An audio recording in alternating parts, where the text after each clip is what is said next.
parce que les choses ont changé à Washington, ou bien il est venu pour nous endormir, ils sont toujours avec le Rwanda. C'est simple. C'est simple. Et c'est compliqué à comprendre ça.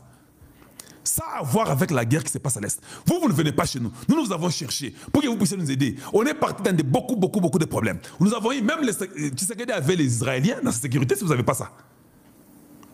Comment Tshisekedi est venu vers vous? Pour très longtemps, mais vous ne l'aidez pas. La guerre de l'Est, vous êtes avec le Rwanda. Bon, d'accord. C'est la politique, la diplomatie. Et les dynamiques, je comprends. Soudainement, le président israélien vient au Congo. Non, il n'y a que deux choses. Peut-être il vient parce qu'il faut changer le camp. Parce qu'il n'est jamais venu. C'est son père qui est venu chez nous il y a 40 ans. Tshisekedi l'a dit. Que ton papa est venu ici, quelle coïncidence. 40 ans après, toi aussi tu arrives. Parce que son papa était aussi là-bas, au Congo. Je pense que son papa était aussi président d'Israël. Quand il dit que ton papa était ici, ça fait 40 ans. 40 ans après, vous les fils venez. J'ai compris que le papa d'Isaac Herzog était président d'Israël il y a 40 ans. Donc, nous sommes en 2025. Il faut déjà compter. Rentrer. 1975. Hein? Est-ce que c'est Botamaga déjà? Non. C'est 85. Dans le temps de Mobutu. En 85, son papa était là. Donc, c'est ça que j'ai compris directement. Donc, si vous allez en 85, quel président israélien était venu au Congo? C'est le papa de ses papas ici. Alors, c'est ça que moi j'ai fait souvent. J'aime que les gens qui suivent Kalonji comprennent que Nazwara Pamba Pamba Té. J'ai réfléchi, j'imagine, je tourne dans toutes les facettes. Voilà pourquoi je suis bon pour la sécurité. Oui, je vous informe. Je suis très bon pour la sécurité. Parce que je ne tombe pas dans les bêtises inutilement. Je dis d'abord, maintenant, je peux peut-être avoir un penchant disant, je pense peut-être que cette fois-ci, ils viennent parce qu'ils veulent vraiment travailler avec nous. Je peux dire ça. Pourquoi je peux dire ça? Parce qu'ils ne sont pas venus. Qui sait qu'à tout fait, ils ne sont pas venus. Ils ont aidé les Rwandais. Pourquoi ils viennent maintenant? Est-ce que les choses à Washington montrent que ce qui se passe à Washington vont dans le sens d'aider le Congo? Et nous avons vu que ça va dans le sens d'aider le Congo. Et c'est la raison pour laquelle maintenant ils disent que, tu rejoindre Bango avant que Makamu soit ici là, parce que tu as place wana. Tu changer quand? Parce que Israël est parmi les pays qui sont plus informés sur l'intelligence, la Mossad israélienne. Elle est très informée sur l'intelligence dans le monde parce qu'ils travaillent très proche des Américains. Donc, la question que je me pose, est-ce qu'ils ont appris que les États-Unis maintenant est avec le Congo, comme je vous ai dit hier, que les États-Unis ont choisi Tshisekedi. Ce n'est plus Kagame. Je vous donne l'exemple de Mobutu avec Kagame. On avait choisi Kagame, on a laissé tomber Mobutu. Vous avez compris? Or, normalement, ils devaient choisir Museveni. Mais ils ont refusé de choisir Museveni, ils ont choisi Kagame. Ils ont laissé Mobutu. Et les gens ne pouvaient pas croire qu'il n'y avait pas de contraste. Un pays vide, il n'y a rien. On choisit, on laisse Mobutu. En réalité, on n'allait pas choisir Kagame. Le Congo est stratégiquement disposé à être le pays que les Américains ne peuvent pas s'en passer, même le monde. Nassine a passé une émission et Belé vous expliquant que non, le Congo est... Il n'y a pas moyen de faire sans le Congo. Donc, la réalité est que les Américains devaient rester collés à nous pour toujours. Parce que stratégiquement, géopolitiquement, disposition, avec ce que Dieu a fait du Congo, les Américains ne peuvent pas s'en passer sans nous. Ils ne peuvent qu'être avec nous. Le fait qu'ils sont la puissance mondiale, c'est aussi grâce au Congo, la bombe atomique vient de chez nous. Donc, dans tout, historiquement, je ne sais pas, géographiquement, tout, ils ne peuvent pas nous en passer, s'en passer de nous. Parce que même quand ils ont choisi Kagame, Kagame n'a pas dirigé l'Afrique qu'avec leur pays. Kagame est venu prendre le Congo, mettre dans sa poche, et puis se présenter lui. C'est pas si vous comprenez. Donc même l'autre qu'on a choisi là, à la base de Mobutu, il vient et dit non, ça va, vous m'avez choisi, mais je dois prendre le Congo, voler tout et vous donner et être là comme si je représentais le Congo. Parce qu'en réalité, c'est lui qui est intelligent, qui est un vrai flic ou diplomate ou espion, c'est que tu ne t'en passes pas du Congo. Dans le monde, il sait ça. La Chine le sait, voilà pourquoi ils sont chez nous. Les Américains le savent, voilà pourquoi ils sont chez nous. Les Français le savent, voilà pourquoi ils veulent se graffer à nous. Les Belges le savent, les Anglais, tout le monde, les Canadiens, les Australiens, tout le monde veut se greffer à nous. Les Russes, Parce qu'ils savent, ils ont l'intelligence, ils savent que non, ces pays-là, on ne peut pas s'en passer. Tout ça, au Cana. Ah, bien aimé, nous avons monnaie, bolala. Aimez la vidéo. Ça, c'est chez Kalonji que vous prenez des choses comme ça. Aimez la vidéo, abonnez-vous chez nous, partagez, devenez membre et soyez avec nous. Et nous avons besoin de vous voir chez Kalonji TV. Voilà, on a presque 1000 sur Facebook. Ceux qui ont partagé, moins de 300.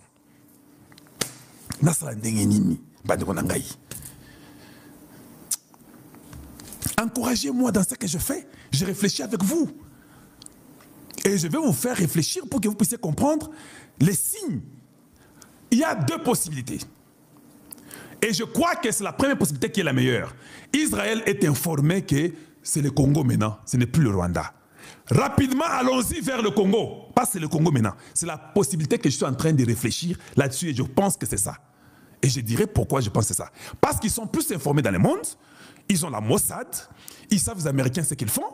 En avance, ils ont déjà compris que les Américains viennent de tourner la page, ce n'est plus le Rwanda, c'est le Congo. Parce que la réalité est que le seul pays que les Américains ne peuvent pas s'en détourner en Afrique, c'est le Congo démocratique.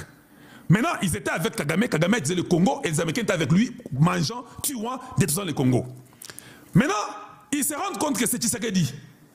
Donc, si Mobutu avait bien joué sa carte et qu'il aurait laissé la démocratie et que Etienne Tshisekedi aurait pris le pouvoir, ça serait toujours le Congo. Ça ne serait pas le Rwanda, ça n'allait pas changer. Parce que ce que les Américains veulent, c'est le Congo. Boyoki. Mais comme ça n'a pas marché, les Américains sont partis, ils ont pris Kabila. Avec Kagame, allons-y. Quand nous arrivons, il faisait que les Américains disent Kabila. Parce qu'il fallait le Congo. Kabila m'a joué sa carte, il est mort. Tshisekedi vient. Tshisekedi a joué la diplomatie. Je n'ai jamais vu aussi un vrai diplomate comme Félix Tshisekedi. À quoi ici, bango surtout KO. Mais en réalité, ils ont des bassines de temps. Quand c'est ton temps, quand c'est ton temps, tu peux tout dire, c'est ton temps. Tshisekedi peut même refuser. Il dit qu'il y a un boyi, mais c'est lui. Vous connaissez l'histoire de Jonas, non? Je n'ai pas le temps d'entrer là-bas. Jonas a boyé à qui? Je ne peux pas aller là-bas, je refuse. Il est dans les bateaux, il y a des problèmes, navires, tout ça. Il dit, ah, allez, c'est moi. Il n'y a aucun niveau. Jonas dit que c'est moi. Allez, jetez-moi. Le soir là, que navire réseau, il y a quoi, il y a ngaï. Na aucun de 6 ans, il y a un boy. Bobo ngana maïna kufa. Il n'y a aucun courage, un garçon, à boyer l'inzambi. Il y a aucun boyer l'inzambi. On les prend, merci. Clac, clac. On les lit. Pam! Bakangi basinga ba boki na mai. Parce que nous devons arriver là, nous partons. Dieu dit non. La parole de Dieu ne peut pas rentrer sans effet. Toi là, c'est ton temps. Je t'ai choisi, toi. Allez, Batindi Mbisi. Melaye. Melaye, Boakega na siki fala kende. Et j'ai compris que c'est ça Tshisekedi. Tshisekedi est un Jonas du Congo. Tshisekedi dormait dans une maisonnette au Kanchachi. Tous ceux-là qui le gardaient, et des Tutsis, et les militaires de Kabila et de Kagame, sont autour de lui. Il dort. Caca! Mais on pouvait seulement venir la nuit avec l'arme. Oh non, le président congolais a été tué. C'est fini. Tu allais faire quoi? Kabila était encore à Kingatikati. Il rentre, il prend le pouvoir. C'est fini, tu allais faire quoi? Toi, tu allais faire quoi? Tu allais encore faire la marche. Na malilo ya héros yo, ça se marche ndengeni. Héros yo malili mikolo yo. Vous avez chaussures en cuir. Jetez toutes vos chaussures en cuir là. Tout ça qu'on a ketch. Moi, je me moquais des Américains, surtout les basketteurs américains. Au moins, ni basketteur mbongo. Abimi la veste. Namakolaza na ketch. Ah, mais ces gens, ils ne savent pas s'habiller. C'est comme ça qu'on s'habille. Toi, tu as vu quelqu'un en veste, à zotia ketch na magolo. Papa, jour moro ba invité ngai, ba kalo on t'invite. Maintenant, pour arriver à la salle, là, il y a 8 minutes de pied. Parce que Batie ba ma bende ma bende mutureko ma konate kaka ba piéton. Muturezo tika la kola. Il faut tamboler 10 à 14 minutes pour qu'on dans la salle. Bah invité yo. Il faut la ta veste bien. Aïe. Malili Betty, moins 27. C'est ce jour-là que j'ai compris que ces basketteurs-là, ils étaient les hommes les plus intelligents au monde. C'est quoi? Nazana sapati ya cuir. La veste bien propre là. Au tien naka parfum na yo. Le. Tambola kasikalonji tambola. Baoze la yo. Tambola na yo. Papa. Après 2 minutes, j'ai dit que c'est 14 minutes de marche. J'ai fait seulement 2 minutes. J'ai dit que je devais enlever les chaussures. Moyen, ils allaient sous-sauter. Les pieds là, ça se glace. Tu ne veux même pas qu'on touche. Si on touche, il t'a wine off. Maintenant, 12 minutes. L'intention, je dois rentrer. Même si tu rentres, il n'y a rien dedans. Tu n'as pas de catch là-bas. On t'attend, le temps compte. Ça veut dire que tu peux rentrer dans la voiture, aux 10 mois, 2 minutes, au chauffeur, Moutouka, ma colonie bien. Quand tu vas encore sortir là, après 2 minutes, au bongo, tu ne peux que continuer. Il te reste 12 minutes. 12 minutes. Ha! Manjata, manteka. Tout ce que tu avais au cas parfum, qui toque au bossani cas parfum. Veste one, ça devient méchant. Tu as envie de jeter la cravate. Tu ne veux pas de chemise. Donc tu sens les chaussures, ça commence à t'énerver. Et puis ces chaussures-là, et salama, les chaussures en cuir. Quand il fait froid, ça commence à se rétrécir. Et ils coupent, c'est dit bon, petit à petit, chaque 4 minutes, 4 minutes, 4 minutes. Non, 4 secondes, pas 4 minutes, chaque 4 secondes. Ça se rétrécit parce que le froid est en train d'augmenter. Moins 28 degrés. Hey. Papa! Ha! Donc, tu marches et tu ne veux pas marcher. Oh non, poto est kitoko. Poto! Yo, ça n'a poto. Hein. J'arrive là-bas. Il fait très froid, moins 28. J'ai transpiré. Caclonche. Yo, hey, alors quand j'arrive d'abord du côté de la salle là, j'enlève les chaussures là, je les jette parce que c'est genre, ils ont coincé. Na bois qui dans le dans chaussettes. Hey, tu ne peux même pas aller mettre l'eau chaude. Tu mets l'eau chaude, tu es mort. Tu ne mets jamais l'eau chaude quand c'est très froid ou c'est glacé. Non. Je ne veux plus causer avec quelqu'un. Tout ce que j'avais prévu comme discours ici est sauté. Je n'ai pas le temps. Ma kolongolo. J'oublie la veste. Entre-temps, la mort veut là-bas. Donc, tu n'es plus propre. Mbogoyo, mboka ma belle. Mbogoyo. Moi, je suis dans les montagnes, hein, dans les Colorado, là, dans les montagnes, là. Mali, les eaux bêta. 28, moins 28 degrés. Tu vas vivre comment? Après, les chaussures commencent, avec la température de la salle, les chaussures commencent à redevenir normales. Parce que vous faites une chaussure que si tu as les size 13 ou 46, comme vous appelez là-bas, chez vous là-bas. Donc la chaussure de 46 là, dans le froid, elle devient 38. C'est ça en fait la réalité, parce que les cuirs, non? Ça est commis 38. Si il y a une chaussure, il y a 46, est commis 38. Imagine-toi ton pied dedans, dans 38, en train de forcer. Toi, tu peux marcher. Mais tout le monde est en train de rire. Moi, je vous raconte des choses, vous riez. Ce sont des vérités. Bon, tout n'a pas bayebi. Tout n'a pas wankacha bayebi que non. Quand je dis Congo, ils ont mboka kosaka na ngote. Papa, tu mets ta chaussure, tu es calme, tu es bien. Ah ouais. Ces jours-là, pendant les discours, tout ce que je faisais dans la salle, je pensais toujours comment je ferais 14 minutes pour rentrer à ma voiture. Tout ce que je faisais n'était plus bon. Je ne voulais plus. Donc, quand j'ai dit, OK, I'm good. No, I'm not good. Tant on a ici, hey, nake parti ici, mangai, Zed, Nento Bandolo, Congolais. Nakima, j'ai couru avec la veste hein, pour arriver à la voiture. Je me dis que je dois faire 3 minutes. Mais imaginez maintenant ce que ça a Liboumou, aussi au Lembi, au Kimandénine. Tu feras seulement les 14 minutes là, tu vas mourir. Tu vas mourir. Na Kimambangu, na Mibouaki na Mutuka, j'avais déjà commencé à chauffer la voiture à partir de là. Na côte na Mutuka, ces jours-là, j'ai compris que je dois respecter les basketteurs américains. Quand il fait froid, je mets les catch na veste. Yo koye ko expliquer ngai te que non bala taraboité. Bala taraboité yo ebi fina ngai. Je voulais mourir. Hein?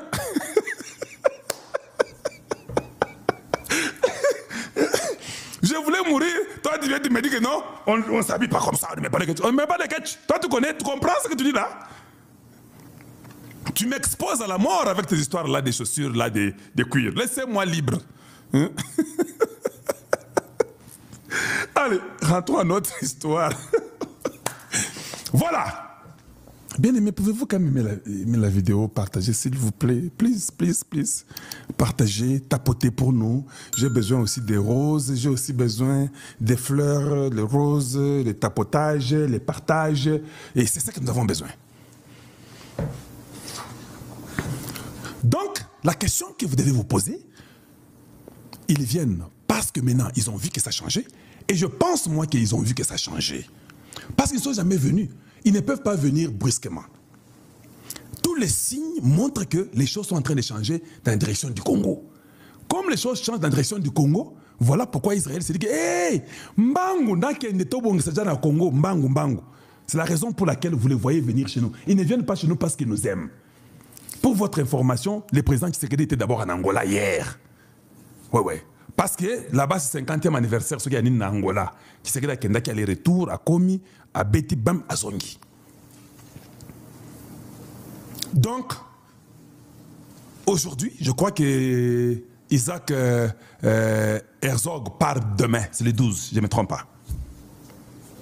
Il va en Zambie, hein, et puis en Zambie, il va continuer. Alors, comme nous savons maintenant qu'il y a deux possibilités, je ne veux pas que notre peuple puisse côté qui dit bas. Oh, Ndenge Israël aïe côté Nabiso, nous ça va. Non, ils peuvent aussi venir nous espionner, même plus qu'avant.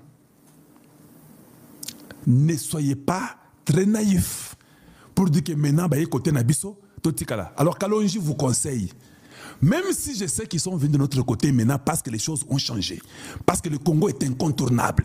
Ndenge baye wana, boss la kaka lisu likolo. Voilà. Mbote ba papa, mbote ba maman, mbote ba ndeko nanga ba congolais. Ya mokili mobimba. Wana toko pesa bino. Bonjour, pe ba bonsoir. Ça dépend à air. Okoya kolanda vidéo na biso.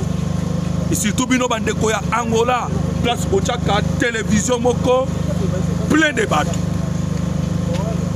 Pour na koyeba la situation ya mboka Congo. Congo ezali wapi? Elali ndenge nini? Elamuki ndenge nini? Voilà pourquoi biso pe tomi pesa kapasi pour que toyela bino okomana ko comprendre la situation o ezali sikoyo. Alors toko solo la bandeko ba congolais pour que oyeba place tozali lelo. Balobaka ndeko congolais ke Léopard atasali ndenge nini batache ezalaka kaka toujours na nzoto na ye to pays mbwa soki agutaki de makila okomona kaka kozongaka na ntango place makila ezali wana tokobeta masolo ya Paul Kagame. Est-ce que déclaration Kagame auti kozwa ekobebisa le processus de Washington? Voilà donc on a déjà vu dans les commentaires. Pour commenter par rapport à Mokano Paul Kagame Azui. Bande de Congolais. Koudir. Coincé. Dormir. Oh, Mokozamboka Félix Antoine Tshisekedi Tshilombo moi même Paul Kagame.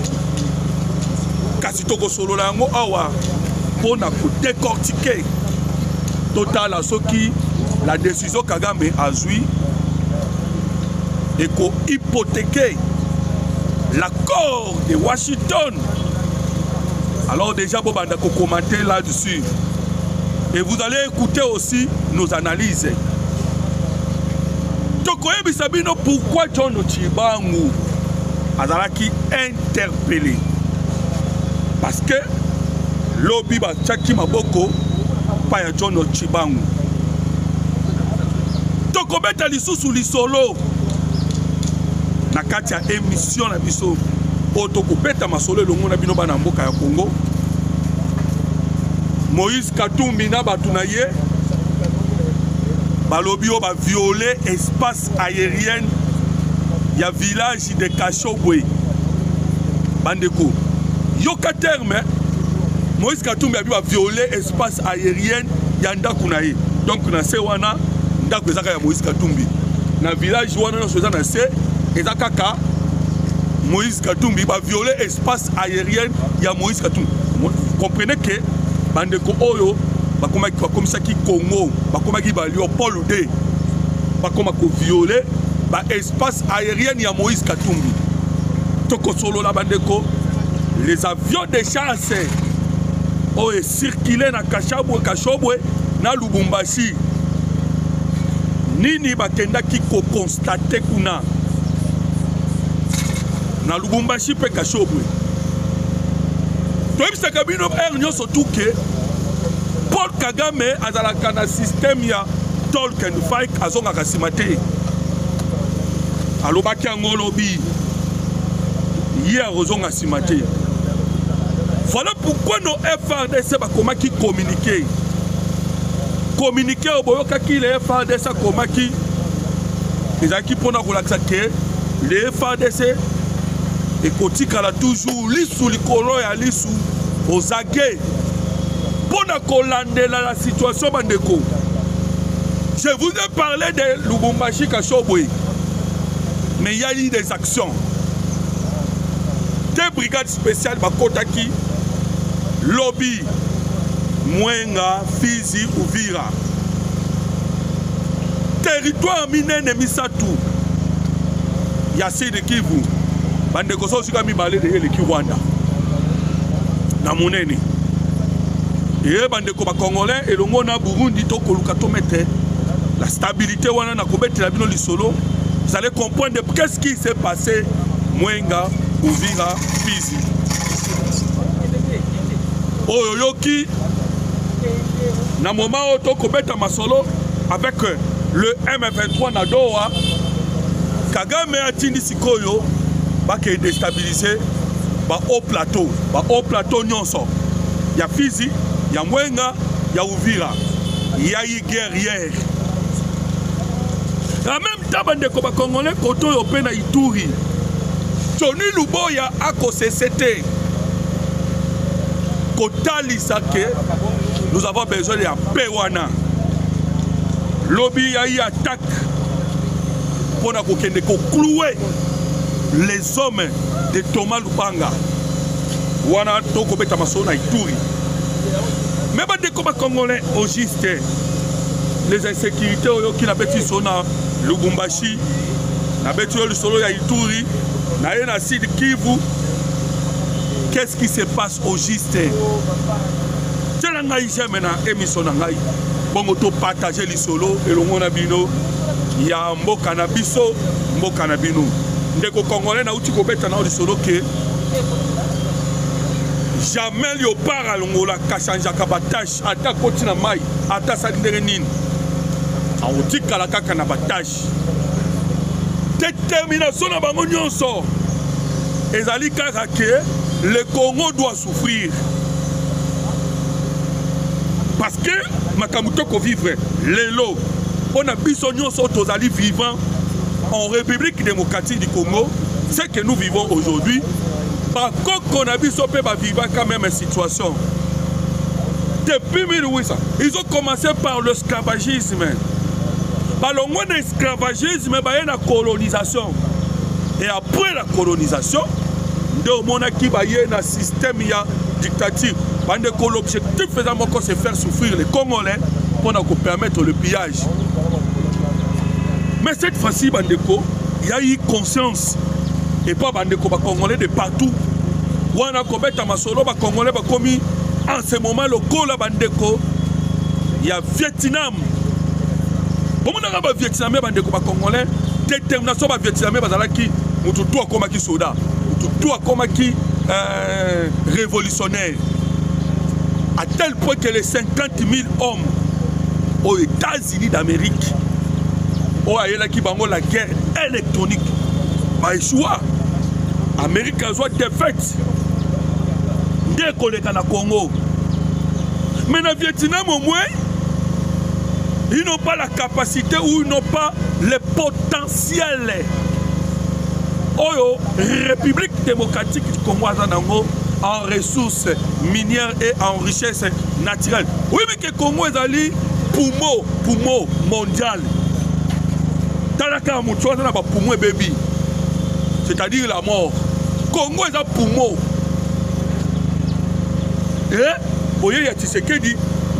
Communauté internationale se sont sentis en insécurité. Pourquoi? Parce qu'ils ont peur que le Congo amata azonga ndengazala azonga fort parce que ils sont en train de passer à Congo. Place nini ozomona même rivière Zambèze na Nil toloba fleuve ya Zambèze na Nil. Ils ont consommé par ressources. Il y a des affluents au Congo et qui n'a qu'à renforcer Maïkouna. Quelle richesse! Pays coupé par des eaux. Voilà pourquoi Bangouna Bazali toujours déterminé pour nous quoi ça. Bande quoi nous commettre sur Paul Kagame. Les léopards Tokoloba soutenus par d'autres bande quoi congolais prédateurs. Oyo Bazali n'a objectif toujours tuer, détruire la République démocratique du Congo. Kagame liboso ya batunaye tobetaki na bino masolo azali plus que déterminé à lobby que bango bakozonga simate. Donc c'est-à-dire la guerre. Bakozonga simate c'est-à-dire la guerre. Azali prêt pour la guerre. Voilà pourquoi on vous a posé la question pour na koluka koyeba est-ce que la déclaration Paul Kagame est hypothéquée.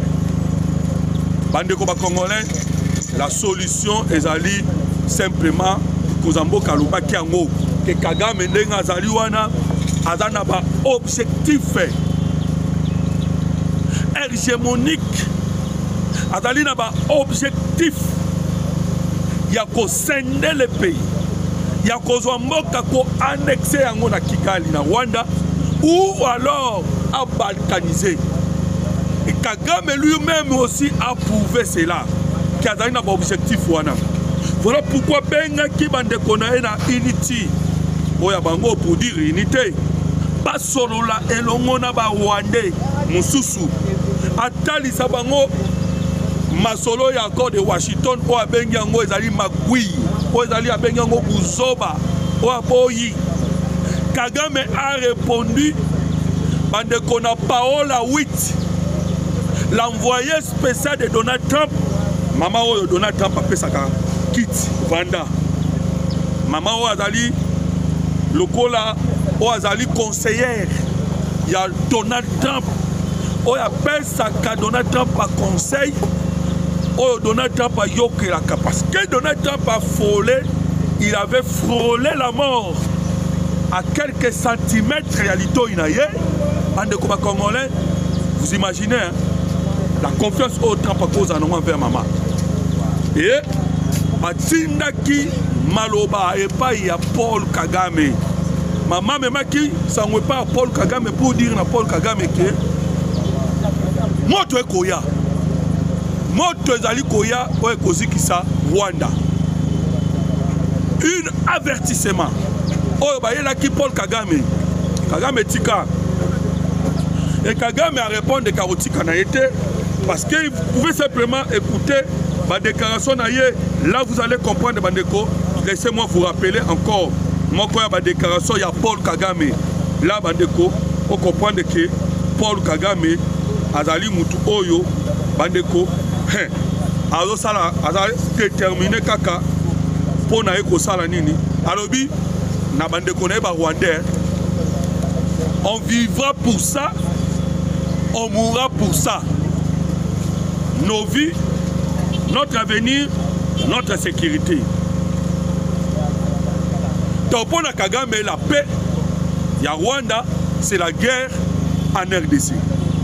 Donc ils vont vivre pour ça.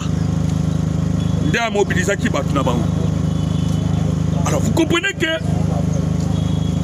faute face à Paul Kagame, et allez kotali sake Il a le soutien de la multinationale dès que Tobé Takanabino Masolo. Mais le moment ils ont malade mouté pour la Kagame.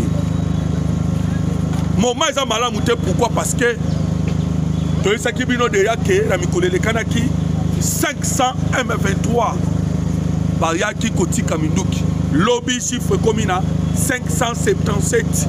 Oh bah memi bango déjà na Kisangani. C'est pour vous dire que les moments ils ont choisi.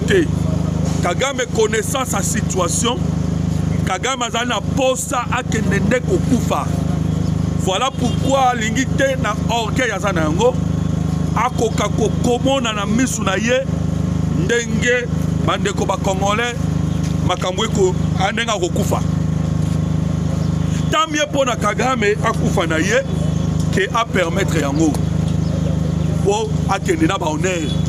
Voilà ce que Paul Kagame a pris comme décision. Tant mieux akufa na ye. Alors, vous comprenez que la décision Kagame a jouana il a déjà que clair en refusant Bandeko Kunakoboya cette décision il y a États-Unis d'Amérique, mise en garde d'Amérique, avertissement il y a États-Unis d'Amérique, et ils allaient moko à ma preuve où ils allaient Kotali Sake Kagame veut sa mort, mais à comment on a un Bandeko 577 Batiki Minduki. Na moment où 577 Batiki Minduki na mwenga na Fizi pe na Uvira les M23 basalaki elongo na Turanarero basali l'opération suicide mais o ebimi échec. Kagame lingaka ba opération ya marque wana oyo yokaki bazulaki nango Goma na Bukavu. Ils allaient faire une opération suicide. Donc, à cause de la bataille Mobimba, Paul Kagame, à cause de la bataille Mobimba, Kende, Koufi, nous mourons pour ça, nous vivons pour ça. Tindaki, équipe Mobimba, Bandeko, naba au plateau. Ya Fizi, Mwenga, naba au plateau, ya Uvira. Une opération suicide qui a mal tourné. Opération suicide au bimi échec. Baléli. Si vous êtes congolais, si vous constatez bien, vous allez voir que dans le moment où vous êtes à solo, la RDC a commis un partenaire, un voisin partenaire, tel que Tanzanie, tel que Burundi, Bandeko, moi mouké Angola, moi mouké. Oh les alliés qui tournent moutou, oh les alliés qui troubler, même la France. Même Bangouna sont commis troublé. Parce que ni était l'armée burundaise. De comment quoi benga kingai, ayebi singa mais bino, pour minimiser et FARDC tant au Koloba, armée burundaise, ce qui était Déco. Je te réponds pour te dire ceci. Le président Tshisekedi dans sa stratégie. Lorsqu'il a pris la décision, il y a Kozwaba, Bana biso ba uti koza formation na ba Israël. O ba zu ba formation ya makasi atindi bango na Burundi pour aller renforcer la sécurité na Burundi.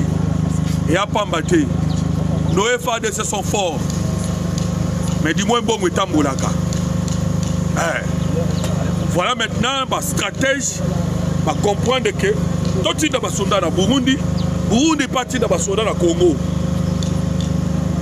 Et les Burundais au Congo sont disciplinés, très disciplinés, tout comme les Congolais dans Burundi sont disciplinés. Tout ça c'est pour contourner le mauvais jet yaba occidentaux, na mauvais jet yaba rwandais. Au Congo, parce qu'on est la décision vient de Kinshasa. Yo Congo, parce que les soldats congolais na Burundi ndeni. Au Congo, les soldats burundais na Congo ndeni. La décision est Uta wapi, Uta Burundi. Yangono moni miro etamina mwenga Fizi Uvira. Infranchissable. Kagame tindi batu, ba bataillon mobimba na opération suicide, basili lobby mbanamoko babandi kofinga Ndayishimiye. Ndayishimiye zandoki. Ndayishimiye woboye. Ndayishimiye bimisa ba soda na yo. Nous ne voulons pas de Ndayishimiye au Congo. Nous refusons. Bande ko baleli. Balingi te Ndayishimiye aza na Congo. Mais bino ngolo ba Ndayishimiye aza na Congo te. Est-ce que Ndayishimiye a na Congo na volonté na bino ou bien na volonté ya décision du gouvernement congolais? Alors comprendre moi na mboka ya Congo que awa tozali ko yebisa bino que Kagame est à sa fin mission na ye non surtout o azali kosala ezali voué à l'échec. Et le FADC va comprendre. Nous na Lubumbashi bandeko ba Congolais oyo kasikoyo nini elekana kina Lubumbashi Kagame azana ba plan A, plan B. Plan A c'est dans la armée, plan B dans la politique avec bato oyo ya corrompant ba Moïse Katumbi, ba Hippolyte Kanambe alliance, les gens qui ont géré ce pays pendant 2 années. Alors dans ba neno so ba gérer mboka oyo nde omoni ba komisa Congo le kwa bilanga na bango. Lobby des avions de chasse visible na mise sur la population nyonso à Lubumbashi partout. Vous vous souvenez qu'Edi Kapena na Lobaka que la guerre que vous voyez dans l'Est de la République démocratique du Congo est causée sens ce qui simplement continue à Katanga. Voilà pourquoi je vous ai parlé de Miro et Tamina Uvira Fizi. Mirwana Ozali infranchissable. Parce que c'est le Malobaya Edi Kapen. Bango va se sentir que guerre est une dimension Moussousso et Koti Katanga. Alors, voilà pourquoi je vous ai parlé que maman à Tanzanie comme la Samia. Alors, donc, William Ruto a bimi na silence. Azana Kanda ya Samia, vous vous souvenez, boyebi que Tanzanie azali voisin la République démocratique du Congo. Soko ozana Tanzanie, ozomona lac Tanganyika okatisi malamoko ozui omoni malamoko mboka otoko benga na kombo ya Tanganyika. Alors, Kalemi Tanganyika Moba. Et rébellion moko bandaka na Moba.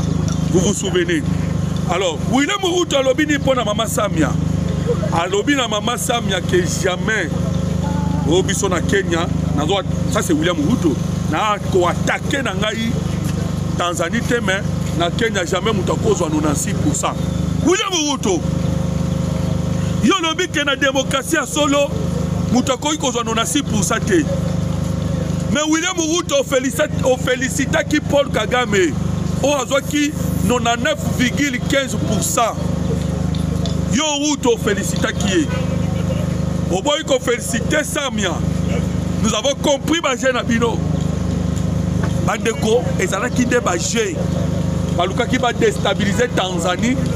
Pour pas mon dernier au côté de la Katanga. Parce que Miro est terminé à moins Fizi Uvira.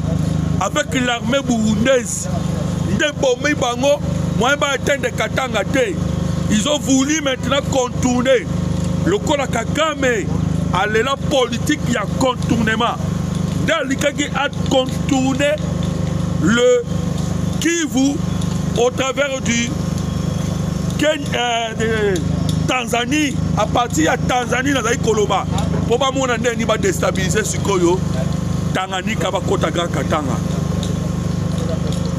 Mais Mama Samia a été forte, Bandeko, parce qu'elle a tout commis à solo. 1000 étrangers, Babengani Bango na Tanzanie. Et ce sont des Rwandais, des Ougandais et des Kenyans. Et voilà pourquoi ils ont colère na Bango envers Samia. Pourquoi? Parce que Babengani Bango. Et bataillon moko ya biso Congo et que kocha appui. Vous comprenez que biso ce qu'on a minute au peut comme soutenir ma voisin à biso tout comme ma voisin va soutenir biso. Bon voisinage. Alors bande ba Congolais yoka sikoyo. Natangela yo makambu oyo Moïse Katumbi bazali koloba. Avion de chasse au-dessus de Kachobwe, du Katanga. L'équipe de Moïse Katumbi Balobi, pourquoi ils ont survolé l'espace aérien du Kachobwe? Ils ont dit violation. Ça, c'est l'équipe de Moïse Katumbi. Donc, l'État congolais a violé l'espace aérien Yandakouya Moïse Katumbi. Maintenant, nous avons des questions. Donc, c'est-à-dire que Moïse Katumbi garde-t-il des armes pour dire que oh, bah, ça les a provocations. Katumbi détient-il un espace aérien à lui-même? Oh, l'armée congolaise a kokiko violeté. Bon, bah, l'armée congolaise ou gouvernement congolais a violé l'espace aérien. Bandeko. Dans le colo, on a se commet à Katumbi. Il faut savoir qu'il y avait des manœuvres au Balaki Kosala. Ils avaient des projets au Balaki Kosala. Vous voyez que Moïse Katumbi a Zaki Kotonga. Binomoko Monaka, aérodrome au Moïse Katumbi a Zaki Kotonga. Namulonde, à Kitsaraba avion.